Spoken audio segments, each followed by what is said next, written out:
Mungkin masalah pemasukan negara, kita ada isu yang cukup menarik terkait dengan burden sharing, di mana pemerintah dan Bank Indonesia sepakat untuk menerapkan skema burden sharing atau pembagian beban bunga surat berharga negara untuk mendukung program Astacita Presiden Prabowo Subianto.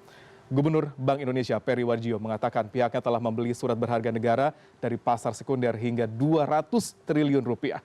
Sebagian dana dari hasil pembelian SBN kemudian dialokasikan oleh Kementerian Keuangan untuk mendanai program Astacita seperti Perumahan Rakyat dan Koperasi Desa Merah Putih. Sebelumnya, skema burden sharing pertama kali muncul saat krisis di masa pandemi COVID-19. Bank Indonesia berbagi beban dengan pemerintah dalam membiayai penanganan COVID lewat pembelian SBN di pasar primer. BI sudah bilang akan menyuntik Astacita dengan nilai fantastis 200 triliun gitu ya, dengan membeli surat berharga negara. Dengan skema ini gitu, BI akan mencetak uang cukup banyak gitu ya. Kekhawatiran terjadi inflasi dengan adanya penyetakan uang seperti ini? Oh iya. Jadi kalau misalnya mencetak uang 200 triliun, kan otomatis uang beredar naik. Kalau kemudian tidak diimbangi oleh demand ya, maupun supply, market, ya, pasti pelan-pelan kan harga akan naik. Ya, komoditi-komoditi, terutama komoditi yang volatil. Ya.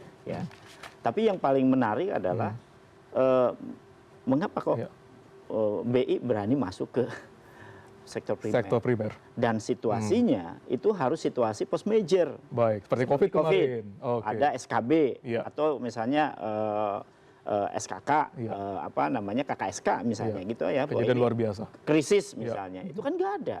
Kecuali mereka memang pemerintah sama Bank Indonesia bahwa ini sedang krisis, tapi buktinya kan tidak juga. Pertumbuhan ekonomi 5,12 gitu. Betul. Jadi apa poin yang menurut pengamatan Mas Rizal dan teman-teman di Indef bahwa akhirnya dikeluarkan kekuatan kebijakan fiskal itu melebihi kekuatan moneter. Artinya apa? Ini adalah potensi independensi BI terkikis dan juga risiko inflasi gitu. Bayangkan kalau kemudian kekuatan fiskal ini jauh lebih kuat dibanding moneter, karena moneter itu independen, dan itu akan meningkatkan kepercayaan investor.